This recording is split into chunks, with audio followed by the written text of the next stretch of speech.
पहले क्या कहते हैं कि यदि ऐसा ना करे तो उसी समय वे ब्राह्मण या क्षत्रिय उसे जूतों से मार सकता है और सब उस शूद्र का ही दोष बताकर उसका तिरस्कार करेंगे। और यदि किसी कन्या या बहू पर व्यभिचारिणी होने का संदेह किया जाए तो उसे बिना किसी विचार के मारकर, क्या करके, मारकर चंबल, चंबल क्या नदी है, उसे बिना किसी विचार के मारकर चंबल में प्रवाहित कर दिया जाता है। 1947 से पहले, अर्थात भारत की आजादी से पहले भारत की जो स्थिति थी उसकी स्थिति का वर्णन अपनी आत्मकथा में रामप्रसाद बिस्मिल करते हैं। रामप्रसाद बिस्मिल कौन है? ये भारतीय स्वतंत्रता संग्राम के एक महान क्रांतिकारी हैं। और आपको पता हो तो जो काकोरी कांड हुआ था उसमें इन्होंने भी अहम भूमिका निभाई थी। तो तब समाज में कैसी स्थिति थी उसका वर्णन करते हुए ये अपनी आत्मकथा में बताते हैं। पर इसे सुनकर इसे गलत ना समझें। किसी जाति, धर्म या किसी का दोष बताना यह उद्देश्य उनका नहीं है। उनका उद्देश्य था समाज की जो वास्तविक स्थिति चल रही है उस पर टिप्पणी करना, अपनी जो बात है उसे लिखना। और जो वास्तविकता है वो सामने है ही, तो समझते हैं कि वो क्या कहते हैं। उससे पहले समझें कि हुआ क्या था। रामप्रसाद बिस्मिल के दादाजी थे, उनके साथ बुरा व्यवहार हुआ घर में, तो उनकी भाभी उनके साथ दुर्व्यवहार करती थी। किनके साथ? रामप्रसाद बिस्मिल के दादाजी के साथ। तो उन्हें घर छोड़कर आना पड़ा अपनी पत्नी और 2 बच्चों के साथ। तो रामप्रसाद बिस्मिल के दादाजी अपनी पत्नी और बच्चों के साथ घर से आ गए, भटकते रहे इधर उधर।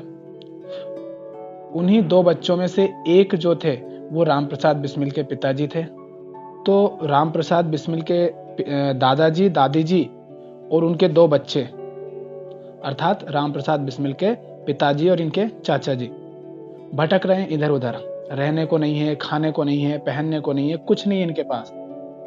जो कुछ था सब छिन गया, छुड़ा लिया इनके दादाजी की भाभी ने। यहाँ वहाँ भटक रहे।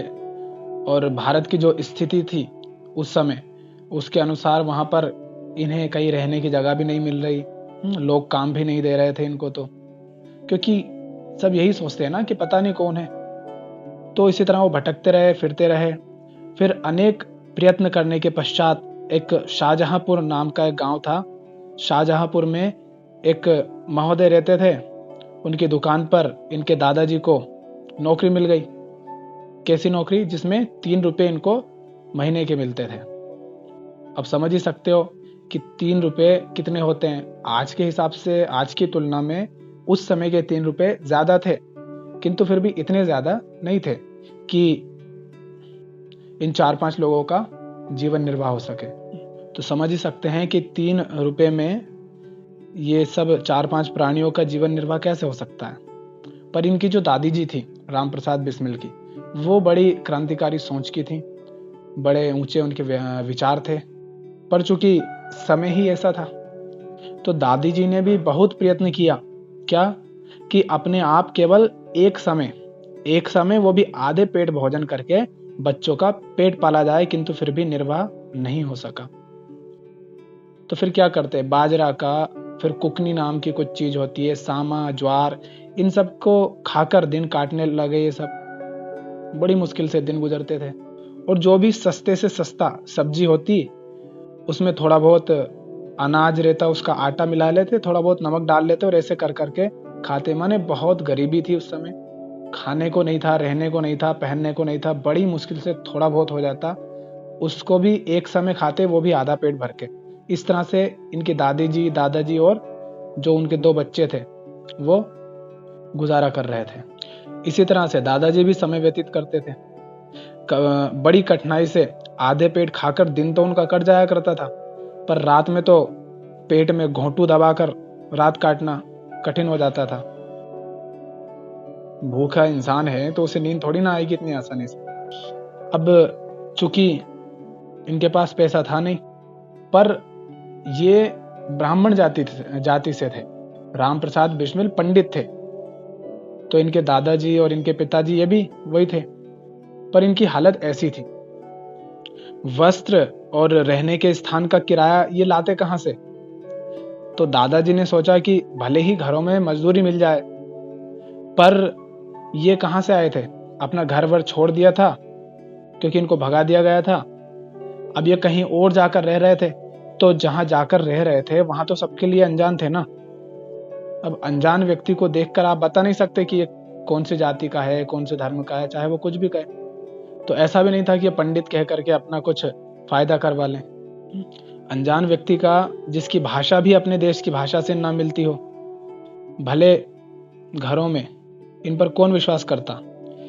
इन्होंने सोचा कि मजदूरी पर लोगों के घरों में जाकर के उनका अनाज पीस दें, उससे कुछ पैसा आ जाएगा, पर लोग वो भी नहीं देते थे, क्योंकि किसी अनजान व्यक्ति को कोई भी लोग क्यों अपने घर में कुछ काम भी दे। ऐसा था इनका साथ। ये हालत थी उस समय इनकी। क्रांतिकारी तो हम इन्हें आज कहते हैं, जब ये चले गए उसके कई सालों बाद, किंतु जब ये जी रहे थे तब इनका क्या हाल था वो तो इन्हीं को पता है ना। अब इसी तरह इनके दादा दादी और इनके पिता और चाचा जी रहते रहे, और पिताजी और चाचा जी की उम्र थी, एक की 6 साल, एक की 8 साल। ऐसा भी नहीं कि वो बड़े जवान थे, पर जब 1-2 साल इनको रहते रहते हो गए वहां पर, तो कुछ महिलाएं अपने घर में अनाज पिसवाने लगी। थोड़ा उनको विश्वास हुआ तो वो भी राजी हो गई पिसवाने के लिए। पर ऐसा तो है नहीं कि उन महिलाओं के घर भी कोई पहले से नहीं पीसता था। पहले से जो पीसता था, अब उनको मना कैसे करें। तो वो भी पीसती थी, और थोड़ा बहुत इनको भी पीसने को दे दिया जाता था। और जब ये 5-7 सेर आटा, अनाज जब पीस देते थे, तो 1 पसेरी अनाज पीसने पर इनको 1 पैसा मिलता था। 1 पसेरी अनाज पीसने पर 1 पैसा, 1 रुपया नहीं। अब एक तो ये पहले से खाली पेट, उसमें 4-5 घंटे ये अनाज पीस रहे हैं, और उसमें भी दिन में सिर्फ 1 बार खाना खाते थे, आधे पेट। ऐसी इनकी हालत हो गई। और वहां से आकर वापस फिर घर पर बच्चों के लिए खाना तैयार करो। अपने जीवन में भी झांक लेना जरा। बहुत रोते हैं ना हम, बहुत कहते हैं कि ये नहीं, वो नहीं, फलाना नहीं, ढिमका नहीं, ये समस्या, वो समस्या। और जिन क्रांतिकारियों को हम जानते नहीं, जिनके नाम तक हमने भुला दिए, जिनको कभी पढ़ते नहीं, कभी सुनते नहीं, जरा उनकी हालत देखो कि वो किस दौर से गुजरे थे, किन स्थितियों का उन्होंने सामना किया है। अगर वो इन सब चीजों का रोना रोते, तो क्या आज तुम्हारा देश आजाद होता? और लगभग हर क्रांतिकारी का यही हाल था।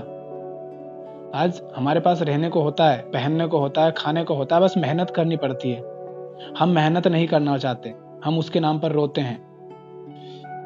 तो जब तक इनको पढ़ोगे नहीं, सुनोगे नहीं, जानोगे नहीं, तब तक ऐसा लगेगा कि जैसे हम ही बर्बाद हैं। बर्बाद कोई होता नहीं है, बस हमें जीना नहीं आता। तो फिर आगे क्या होता है? जब इनको 4-5 साल हो गए वहां पर रहते रहते और इसी तरह काम करते करते, तो अब रहते हैं कुछ सज्जन लोग भी। उनको समझ आया, उनको पता चला कि ये जो लोग हैं यहाँ रह रहे हैं, ये स्त्री, ये 2 बच्चे, ये पुरुष, ये भले घर के हैं, अच्छे घर से ही हैं, बस समय इनका विपरीत चल रहा था, इसके कारण इनकी दीन दशा हो गई है। तो इन पर लोगों का विश्वास हुआ, फिर ये अच्छे से रहने लगे, इनकी हालत थोड़ी ठीक हो गई। तो इनके जो दुर्भिक्ष के दिन थे वो भी दूर हो गए। कभी कभी किसी सज्जन के यहाँ से इनको कुछ दान भी मिल जाता था। कोई, अब ये ब्राह्मण तो थे ही सही, तो ब्राह्मण भोज भी करा देता था कोई इनको, और इसी तरह से इनका समय व्यतीत होने लगा। अब ये दादी जी थी इनकी, इनके दादाजी थे, और 2 पुत्र थे। अब कुछ महानुभाव थे, ऐसा राम प्रसाद बिस्मिल का कहना है कि जिनको कोई संतान नहीं थी, और पर उनके पास धन ये सब पर्याप्त था। ऐसे लोग होंगे जिनके पास पैसा वैसा सब कुछ था, पर उनके पास संतान नहीं थी। तो इनकी दादी जी को अनेक लोगों ने अनेक तरह से प्रलोभन दिए कि वे अपना एक लड़का उनको दे दे, और उसके बदले में जितना धन मांगे उनको उतना भेंट कर दिया जाएगा। अब दादी जी तो इनकी जो एक अच्छी आदर्श माता थी, दादी जी कैसे अपने बच्चे को किसी को दे दे, तो उन्होंने तो नहीं दिया। उन्होंने इन प्रलोभनों की किंचित मात्र भी परवाह ना की, और अपने बच्चों का किसी ना किसी प्रकार पालन पोषण करती रही। अब ऐसा नहीं कि दे देती तो शायद उनके बच्चों के साथ गलत हो जाता, हो सकता है और अच्छे तरीके से वो रहते, बेहतर जगह पर रहते। पर दादी जी ने ऐसा भी नहीं सोचा। अब कि सिर्फ अपना स्वार्थ सोच लेती कि चलो मैं अच्छे से रहूंगी, कुछ मिल जाएगा मेरे को, पैसा मिल जाएगा, कुछ वस्तुएं मिल जाएंगी, धन मिल जाएगा और बच्चों का भी काम हो जाएगा, ऐसा सोच सकती थी। पर चूंकि उनको भी बच्चों से प्रेम था, हो सकता है इसे मोह भी कह लो, पर उन्होंने नहीं दिया। स्थिति का जो भी थी स्थिति, उसका सामना किया। और इनके जो पिताजी थे, जो उस समय 8 वर्ष के थे, उन्होंने किसी तरह से मेहनत मजदूरी इनके दादाजी ने की, तो किसी तरह से उनको स्कूल में दाखिला करवा दिया गया, तो उनको शिक्षा भी मिल गई। और कुछ समय के बाद दादाजी ने नौकरी छोड़ के खुद दुकान चालू की और वहां से पैसे कमाने लगे, जीवन अच्छे से व्यतीत होने लगा।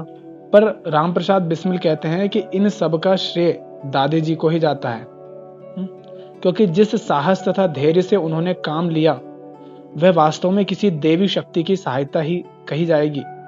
अन्यथा एक अशिक्षित महिला, वो भी गांव की, इनकी दादी जी अशिक्षित महिला, ग्रामीण महिला, उसकी सामर्थ्य कैसी हो सकती है? पढ़ी लिखी नहीं है, गांव की है, वो अपने उस घर को छोड़कर किसी नितांत अपरिचित स्थान पर जाकर मेहनत मजदूरी करके अपना तथा अपने बच्चों का पेट पालन करते हुए उनको शिक्षित बनाए, फिर ऐसी परिस्थितियों में जबकि उसने अपने जीवन में घर से बाहर पैर भी नहीं रखा था, कैसे वो ये सब कर सकती? इतना आसान हर महिला के लिए तो था नहीं। और वो भी एक ऐसे देश में, एक ऐसे कट्टर देश में जहां पर प्रत्येक हिंदू प्रथा का पूर्णतया पालन किया जाता हो, जहां के निवासी अपनी प्रथाओं की रक्षा के लिए प्राणों की किंचित मात्र भी चिंता ना करते हों। वो कहते हैं कि उस समय किसी भी ब्राह्मण, क्षत्रिय या वैश्य की कुलवधू का क्या इतना साहस हो सकता है जो कि 1.5 हाथ का घूंघट निकाले बिना एक घर से दूसरे घर चली जाए? माने घूंघट डाल के उनको जाना पड़ता था, बिना घूंघट डाले तो एक घर से दूसरे घर भी नहीं जा सकती थी। और शूद्र जाति की वधुओं के लिए भी यही नियम है कि वे रास्ते में बिना घूंघट निकाले तो कहीं नहीं जाएंगी। और जो शूद्र थे उनका तो पहनावा भी अलग है, ताकि उन्हें देखकर ही दूर से पहचान लिया जाए कि यह किसी नीच जाति की स्त्री है। तो ये प्रथाएं इतनी प्रचलित हैं कि इन्होंने अत्याचार का रूप धारण कर लिया है। ये उस समय की बात को कह रहे हैं कि ये उस समय इतना बुरी हालत हो गई थी कि प्रथाओं के नाम पर अत्याचार हो रहा था, क्रूरता हो रही थी। लेकिन इतनी विकट स्थिति के बावजूद भी ये जो इनकी दादी जी थी, उन्होंने घर से आई, उसी घर में वापस जाना मना किया जहां दुर्व्यवहार हुआ हो, जहां पर इनको भगाया गया हो, सताया गया हो। किंतु महिला होने के बावजूद भी इन्होंने डटकर हर परिस्थिति का सामना किया। और कहते हैं राम प्रसाद बिस्मिल आगे कि एक समय किसी चमार की वधू है ना, जो कि अंग्रेजी राज्य से विवाह करके गई थी, कुल प्रथा अनुसार जमींदार के घर पैर छूने के लिए गई। वह पैरों में बिछुए पहने हुए थी और सब पहनावा चमारों का पहने थी। क्या हुआ था कि कोई वधू रही होगी। अब गांव की प्रथा थी कि जो जमींदार है उसके पैर छूते हैं विवाह के पश्चात, तो वह पैर छूने के लिए गई होगी। अब चूंकि वो शूद्र जाति की थी, चमार, अब उसका सारा पहनावा तो वही था जो चमार जाति पहना करती थी, पर उसने बिछुए पहन लिए थे, उनको नुपुर भी कहते हैं। तो जमींदार महोदय की निगाह पड़ गई उसके बिछुए पर, उसके पैरों पर। तो उन्होंने पता किया और पता करने पर जमींदार साहब को पता चला कि ये तो चमार जाति की बहू है। और समय यह था कि चमार जाति की बहुओं को बिछुए पहनना मना था। तो जमींदार महोदय ने जब देखा तो उन्होंने जूता पहनकर, जमींदार साहब जूता पहनकर आए और उसके पैरों पर खड़े होकर, किसके पैरों पर? उस स्त्री के, इस जोर से दबाया कि उसकी उंगलियां कट गईं। उन्होंने क्या कहा फिर? अब ये ना सोचना कि जमींदार कौन था, चाहे वो ब्राह्मण हो, शूद्र हो, वैश्य हो या क्षत्रिय हो, कोई भी हो, पर ये 2 कौड़ी का घटिया और गधा इंसान है, गंवार, कुछ भी हो सकता हो, पर ये जो व्यक्ति है ये बिल्कुल अशिक्षित और गंवार है। और वो क्या कहता है फिर? वो कहता है कि चमारों की बहुएं बिछुआ पहनेंगी तो ऊंची जाति के घर की स्त्रियां क्या पहनेंगी। ऐसे मूर्ख लोग रहते थे इस देश में, और आज भी होंगे क्या, आज भी रहते ही हैं, क्योंकि हर इंसान तो सुधरा हुआ रहता नहीं है। तो ऐसे मूर्ख लोगों के कारण ही इस देश की बर्बादी हुई है। कोई और इस देश को लूटने वाला, इस देश को गुलाम बनाने वाला कोई और नहीं है। ऐसे ये जो जमींदार की बात हम कर रहे हैं, ऐसे मूर्ख और नालायक जमींदार ही हैं जिनके कारण ये देश गुलाम हुआ, लोगों का शोषण हुआ। वो कहता है कि चमारों की बहुएं बिछवा पहनेंगी तो ऊंची जाति के घर की स्त्रियां क्या पहनेंगी। वाह। तो ये जो लोग हैं, ये जो बिस्मिल कहते हैं कि ये लोग नितांत अशिक्षित तथा मूर्ख हैं। आप समझ रहे हैं आप कि जो राम प्रसाद बिस्मिल हैं वो भी पंडित हैं, और एक तरफ वो जमींदार है जो अपने आप को ऊंची जाति की बात करता है। कितना फर्क होता है। तो आप ये समझिए कि कोई भी इंसान अच्छा या बुरा अपनी जाति या धर्म से नहीं होता है। आप ये नहीं कह सकते ब्राह्मण बुरे हैं तो पूरे के पूरे ब्राह्मण ही खराब हैं, आप बिल्कुल नहीं कह सकते ऐसा। और आप ये नहीं कह सकते कि शूद्र भले हैं या इन पर शोषण हुआ है तो सारे भले हो गए, नहीं, आप ये नहीं कह सकते। आप जाओगे तो शूद्रों में भी आपको कुछ ऐसे घटिया लोग मिलेंगे जो इंसान कहलाने लायक नहीं है, और कुछ बिल्कुल महान होंगे, पूजनीय होंगे, ऐसे भी मिलेंगे। इसी तरह ब्राह्मणों में जाओगे तो वहां भी बिल्कुल गंवार अशिक्षित दिखेंगे तुम्हें, और कुछ होंगे जो वास्तव में महान होंगे। तो जाति धर्म ये सब तो ऊपरी बात है। वास्तव में इंसान कैसा है वो उसके जीवन से, उसके व्यवहार से, उसके विचारों से, उसके काम से पता चलता है। तो यहाँ आप अंतर देख सकते हैं कि बिस्मिल क्या कह रहे हैं। वो कह रहे हैं कि ये जो लोग हैं जमींदार जैसे, ये लोग नितांत अशिक्षित तथा मूर्ख हैं, किंतु जाति के अभिमान में चूर रहते हैं। अब राम प्रसाद बिस्मिल उस स्थिति का वर्णन करते हैं। वो कहते हैं कि गरीब से गरीब अशिक्षित ब्राह्मण या क्षत्रिय, चाहे वे किसी भी आयु का हो, माने छोटा मोटा हो या बड़ा हो उम्र में, यदि शूद्र जाति की बस्ती में से गुजरे तो चाहे कितना ही धनी या वृद्ध कोई शूद्र क्यों ना हो, माने ये जो ब्राह्मण है या क्षत्रिय है, जो अगर शूद्र जाति से गुजर के जाता है तो शूद्र जाति में चाहे कोई व्यक्ति कितना ही धनी क्यों ना हो, कितना ही वृद्ध क्यों ना हो, उसको उठ करके इन ब्राह्मण की, इन क्षत्रिय की पालागन या जुहार करनी ही पड़ेगी। और अगर ऐसा नहीं करेंगे तो ये जो ऐसा ना करे तो उसी समय ये ब्राह्मण या क्षत्रिय उस शूद्र को जूतों से मार सकता है। उसको यह अधिकार था उस समय, और सब उस शूद्र का ही दोष बताकर उसका तिरस्कार भी करेंगे। ये कहा जाएगा कि ये शूद्र का ही दोष है। और आगे कहते हैं कि यदि किसी कन्या या बहू पर व्यभिचारिणी होने का, पहले क्या कहते हैं कि यदि ऐसा ना करे तो उसी समय वे ब्राह्मण या क्षत्रिय उसे जूतों से मार सकता है, और सब उस शूद्र का ही दोष बताकर उसका तिरस्कार करेंगे। और यदि किसी कन्या या बहू पर व्यभिचारिणी होने का संदेह किया जाए तो उसे बिना किसी विचार के मारकर, क्या करके, मारकर चंबल क्या नदी है, उसे बिना किसी विचार के मारकर चंबल में प्रवाहित कर दिया जाता है। इसी प्रकार यदि किसी विधवा पर व्यभिचार या किसी प्रकार का आचरण भ्रष्ट होने का दोष लगाया जाए तो चाहे वे गर्भवती ही क्यों ना हो, उसे तुरंत ही काटकर चंबल में पहुंचा दे और किसी को कानो कान भी खबर ना होने दे। ये हालत थी उस समय देश की, जिसका वर्णन रामप्रसाद बिस्मिल कर रहे हैं। समझ आ रहा है कैसी हालत थी इस देश की।